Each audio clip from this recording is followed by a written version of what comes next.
Everyone, welcome to pro series. तो आज के इस पर्टिकुलर रिकॉर्डेड वीडियो में हम एटॉमिक फाउंडेशंस ऑफ मैटर का पार्ट 2 कंटिन्यू करेंगे, जहां पे हमने फर्स्ट पार्ट में ऑलरेडी कवर किया था formation of ionic and covalent compounds.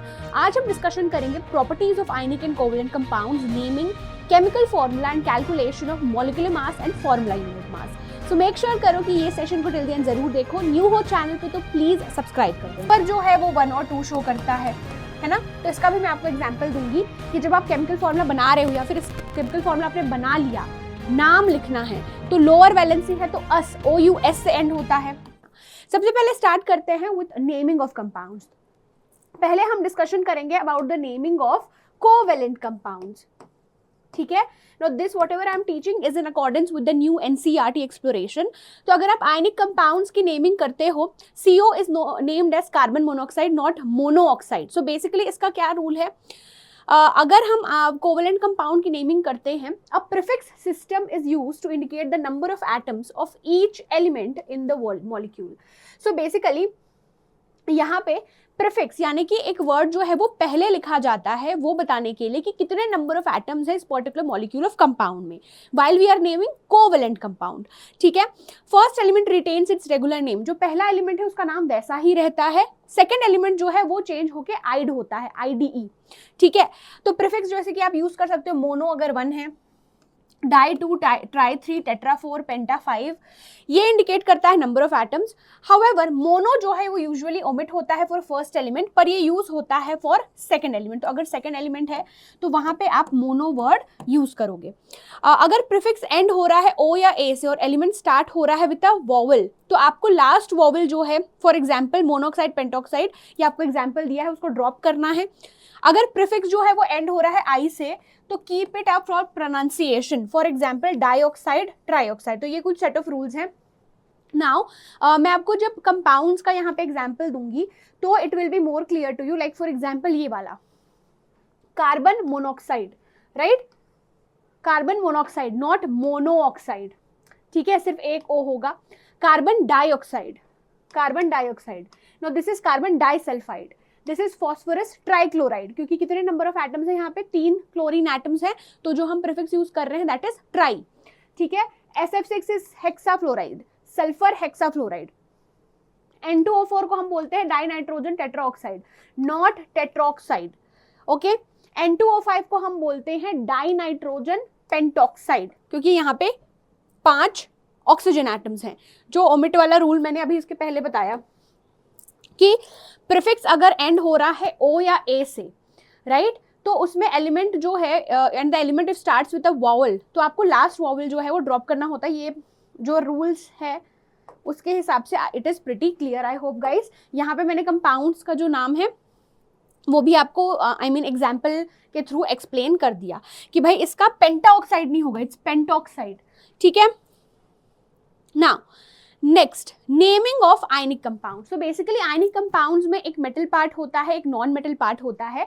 Metal जो है इलेक्ट्रॉन लूज करता है, नॉन मेटल इलेक्ट्रॉन एक्सेप्ट करता है। ये सारी चीजें हमने डिस्कशन करी ही है। अगर मुझे आयनिक कंपाउंड्स की नेमिंग करनी है तो हम केटायन को पहले लिखते हैं, उसके बाद एनायन होता है। लाइक फॉर एग्जाम्पल NaCl में Na+1 और Cl-1 होता है। तो ये जो है positive part, this is cation, और Cl- जो है एनायन है। तो पहले मैं इसको लिखूंगी फिर मैं इसको लिखूंगी। ठीक है, according to the rule. Name of simple ions, अगर सिंपल एनायंस है, सॉरी एनायंस, तो उनको हम आइड से एंड करते हैं। मेटल्स जो है वो कैटायंस फॉर्म करते हैं, नॉन मेटल्स एनायंस फॉर्म करते हैं। क्लियर है यहाँ तक? नाउ आयनिक कंपाउंड्स जो है टिपिकली फॉर्म होते हैं जब मेटल नॉन मेटल के साथ कंबाइन कर सकते हैं। Sodium chloride, calcium oxide, magnesium sulphide. कुछ आयंस जो है वो फॉर्म होते हैं by the combination of atoms of 2 और मोर एलिमेंट्स, जिसे हम पॉलीएटॉमिक आयंस कहते हैं। This is important. Polyatomic ions क्या होते हैं? ये एटम्स होते हैं, ग्रुप ऑफ एटम्स होते हैं। पॉली मीन्स मेनी, तो ग्रुप ऑफ एटम्स होते हैं जिसमें पॉजिटिव या नेगेटिव चार्ज होता है। लाइक फॉर एग्जाम्पल NH4+, ये पॉलीएटॉमिक है। CO3 2- पॉलीएटॉमिक है। SO4 2- ये भी पॉलीएटॉमिक है।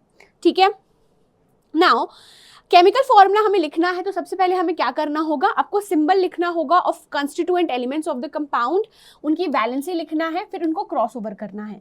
तो इसका मैंने अपने स्टूडेंट्स को ट्रिक भी दिया है, शी इज वेरी क्यूट। तो S S is for symbol, V is for valency, and C is for cross multiply, right? तो she is very cute और she is very clever, whatever you find easy to remember, ये तरीके से हमें chemical formula लिखना है, right? ये बहुत इंपॉर्टेंट है आपकी ग्रेड 9 में, you should be absolutely thorough with it. तो यहाँ पे आपको सिंबल ऑफ एलिमेंट्स और वैलेंसी का वैल्यू जो है वो दिया गया है। सिंबल और वैलेंसी क्या होता है, ये सारी चीजें हमने डिस्कशन करा हुआ है in the previous class. Just in case if you have not watched it, please make sure कि इसका पार्ट 1 जो है देख लो, ठीक है? तो यहाँ पे सोडियम, उसका charge, lithium, potassium, silver, calcium, ये सारी चीजें आपको मेंशन्ड है ऑलरेडी। नाउ फॉर एग्जांपल कुछ मेरे सेट ऑफ एलिमेंट्स है जो वेरिएबल वैलेंसी शो करते हैं, यानी कि एक से ज्यादा वैलेंसी शो करते हैं, जैसे कि सिल्वर 1 और 2 दोनों शो करता है, आयरन 2 और 3 दोनों शो करता है, लेड 2 और 4 शो करता है, टिन 2 और 4 शो करता है, राइट?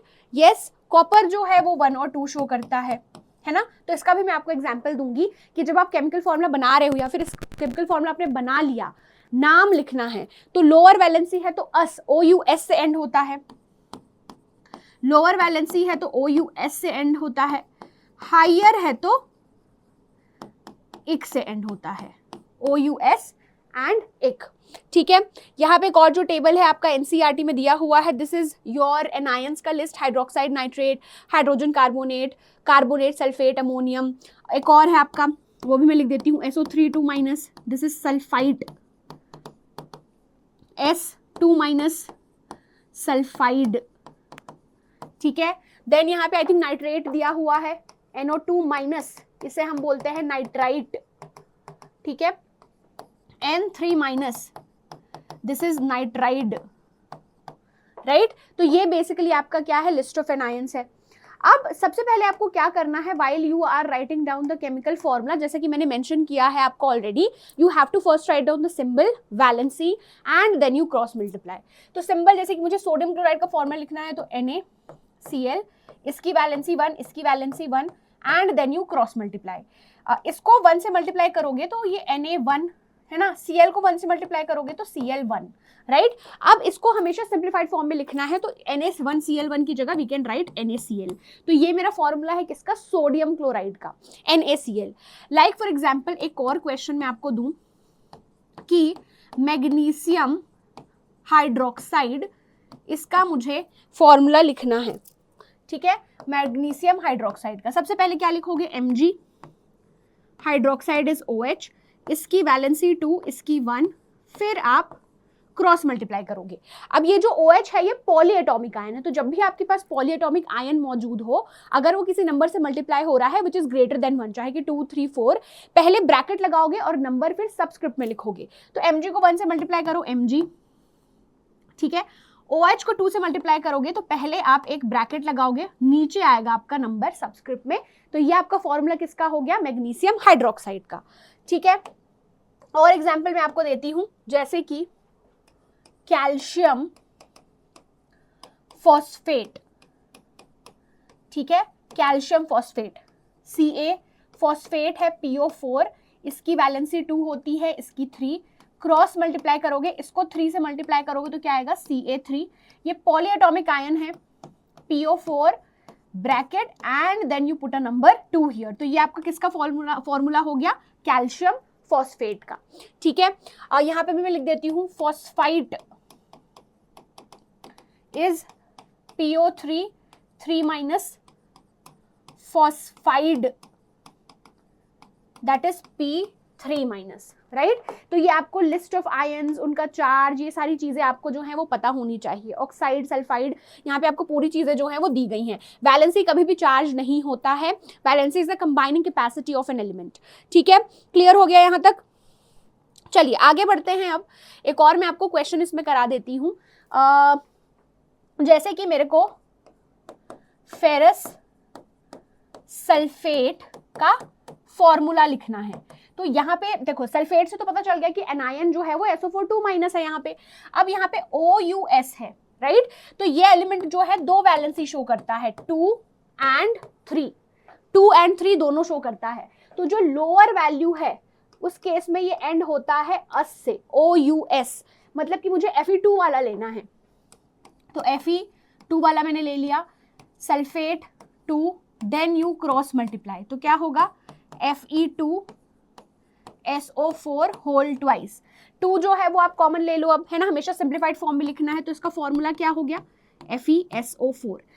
ये आपको ऐसे भी दे सकता है फेरस सल्फेट, या फिर वो ऐसा भी आपको लिख के दे सकता है आयरन 2 सल्फेट, आयरन 2 सल्फेट। ठीक है, क्लियर है। चलो नेक्स्ट आपका है properties of ionic and covalent compounds, जो आपका लास्ट टॉपिक है, सेकंड लास्ट टॉपिक है इस पर्टिकुलर चैप्टर का, राइट।